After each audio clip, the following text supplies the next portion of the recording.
Ivoiriennes, Ivoiriens, soyez bénis. Je voudrais, avant de commencer, bénir le nom de l'Éternel. Et je vous présente d'abord un article que j'ai reçu.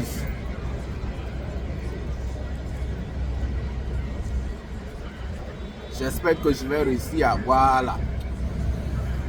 C'est un article qui dit que la Côte d'Ivoire paie 150 000 $ tous les 3 mois pour se refaire une image à Washington DC.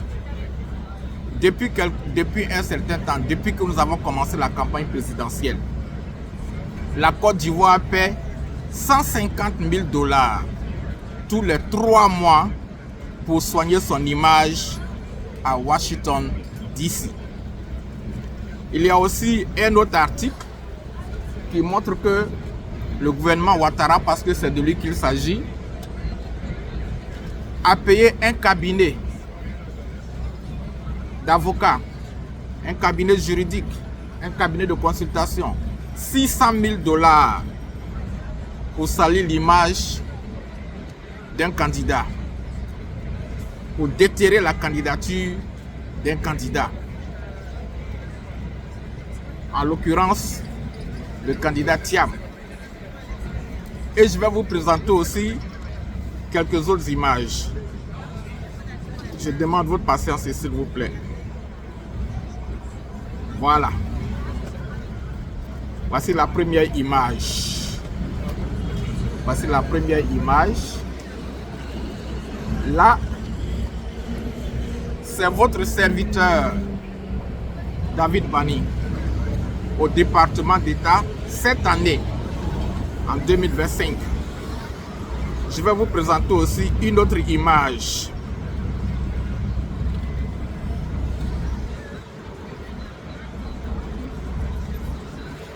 Ici,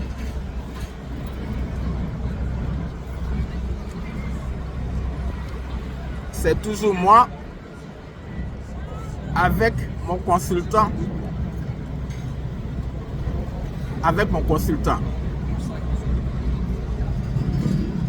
Voilà. Et puis, une dernière image. Ici. Là, vous voyez, vous pouvez reconnaître le secrétaire d'État, le nouveau secrétaire d'État, Marco Rubio, en compagnie de mon consultant. J'ai voilé la face inexprès à cause des moutons du RDR. Donc ceci pour vous dire que quand nous tapons le tam-tam, il y a des sourds. Il y a des gens qui ne savent pas que nous tapons le tam-tam. Ceci pour dire aussi que, je l'ai expliqué dernièrement, qu'on le veuille ou non, les États-Unis sont la première puissance mondiale qui décide de tous les pouvoirs dans le monde. Même, je peux le dire, Macron a été installé par Washington. Donc, et dans Washington, il y a des pouvoirs aussi. Dans Washington, il y a la Maison Blanche et il y a le département d'État. Donc, le combat qui se passe aujourd'hui en Côte d'Ivoire, pour ceux qui ne le savent pas, ce n'est pas en France. En France, là, c'est la bordure du jardin. Mais le jardin même, là, c'est Washington. C'est pourquoi le gouvernement Ouattara, qui le sait, dépense des millions pour soigner son image à Washington, dépense des millions pour saisir le candidat du PDCI à Washington. Et je l'ai dit la dernière fois, ils sont en train d'écrire des lettres dans mon jardin. Je vous ai montré mon conseiller technique à la droite du secrétaire d'État américain. Moi-même, pour écrire au président des États-Unis, je n'ai pas besoin de passer par les voies diplomatiques. Donc, le combat que nous menons, nous savons où nous sommes assis. Nous savons sur quelle branche nous sommes assis. Et je dirais, en conseil d'amis au RDR, aux membres du gouvernement, de commencer à plier bagage pour ne pas être surpris à la dernière minute. De commencer à plier bagage pour ne pas être surpris à la dernière minute. Ça, c'est un.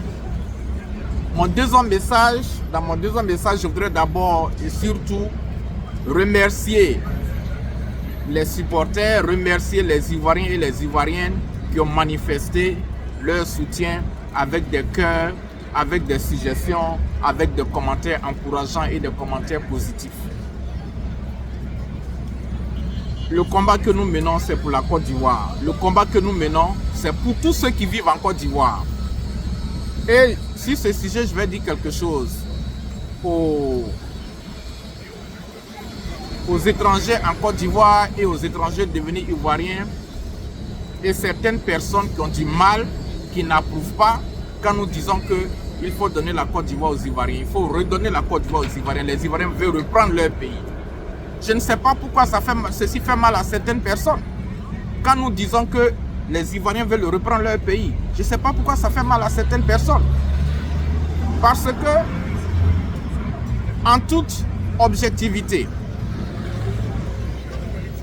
dans tout pays d'Afrique où tu vas, tu ne vas voir ailleurs, à part en Côte d'Ivoire, ce qui se passe en Côte d'Ivoire. En Côte d'Ivoire, l'étranger prospère en business. Les marchés sont donnés même aux étrangers avant l'Ivoirien. Quand tu vas à côté de nous au Ghana,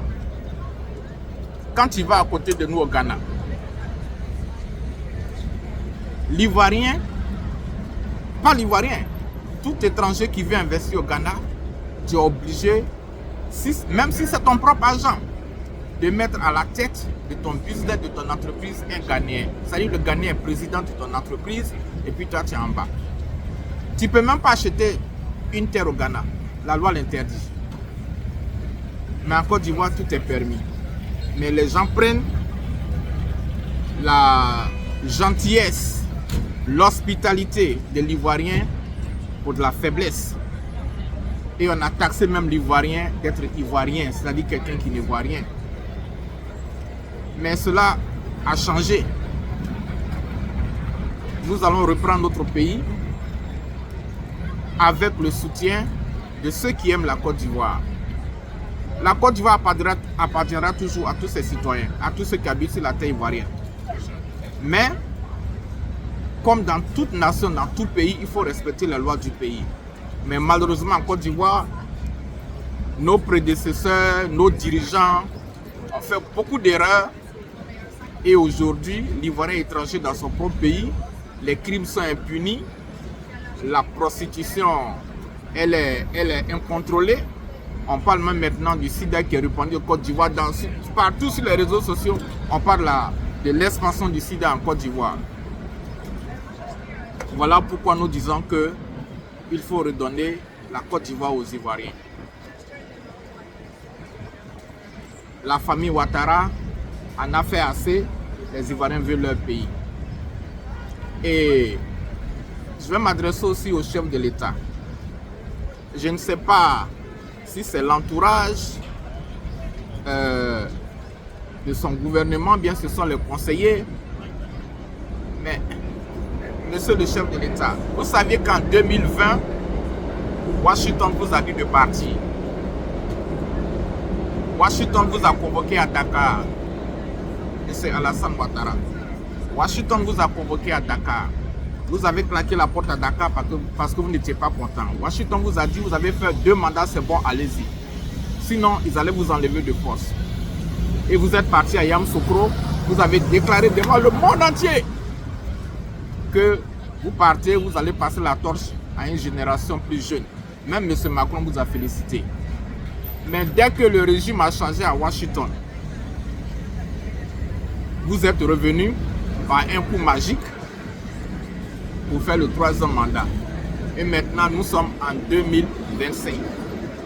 Je l'ai dit par le passé. Votre mandat dans le spirituel et dans le physique est terminé. Washington ne va pas vous permettre de faire un 4e mandat. Même si les démocrates étaient au pouvoir encore, je ne pense pas qu'ils allaient vous reconduire. Parce que moi, j'ai eu des interviews avec le gouvernement américain avant l'arrivée du président Trump même. Et je ne vous le cache pas, aujourd'hui, vous êtes en train de dépenser des millions pour refaire votre image à Washington. Je l'ai dit dans des vidéos précédentes. J'ai écrit au président Trump, j'ai rencontré des sénateurs, j'ai présenté textuellement la situation de la Côte d'Ivoire, la situation du café cacao, la situation de la drogue, la situation des détournements des deniers publics, la situation des assassinats, la situation des élections de 2020 et de ce qui se passe en 2025. Et vos mercenaires ont même essayé de m'enlever en 2023. Ça aussi, j'ai informé le gouvernement fédéral, j'ai informé le FBI, j'ai informé la police et dernièrement, j'ai informé le président Trump. Donc, il serait mieux pour vous de chercher une porte de sortie paisible. Et si vous le faites, je ne pense pas que dans la nouvelle Côte d'Ivoire, quelqu'un va vous poursuivre. L'Ivoirien est pardonné. Donc, je ne serai pas long. Il est 14h33. Je suis de passage aujourd'hui à New York, hein. Je ne suis pas à Washington. Et dans l'après-midi, dans la soirée, je vais repartir à Washington. Donc, j'encourage et je félicite la diaspora. Nous devons continuer le combat. Le combat n'est pas fini. La diaspora doit continuer les marches. La diaspora doit continuer les oppositions. Et je l'ai dit aussi avant, c'est dommage que ce message, c'est surtout pour les leaders des partis politiques, les leaders des mouvements. Quand vous faites les marches, quand vous faites les oppositions, mettez le nom de Gbagbo sur la liste, mettez le nom de... Laissez ça. Ça n'avancera pas le combat, ça ne changera rien au combat. Demandez simplement la suspension des élections et le refus pour un 4e mandat. C'est tout. C'est ce qui peut marcher. Maintenant, quand on a obtenu de refaire les élections, de refaire la CEI, Gbagbo perd sur la liste, Tiam perd sur la liste, Soro perd sur la liste, Gueye perd sur la liste, Paul perd sur la liste, Yacouba perd sur la liste. Mais en ce moment, les messages que vous faites là, c'est pas ça quoi. J'ai vu des banderoles, mettez Gbagbo sur la liste, ça ne changera bien. Bon, je ne sais pas dans quel but, hein. Je vais m'arrêter là. Encore une fois, je remercie les Ivoiriennes, je remercie les Ivoiriens pour leur soutien. Et nous sommes ensemble. En tout cas, nous tenons le bon bout du combat. Notre Père Céleste est au contrôle. Il est en train de nettoyer la Côte d'Ivoire. Le nettoyage continue. Et nous lui rendons gloire. Je vous bénisse. Bye bye.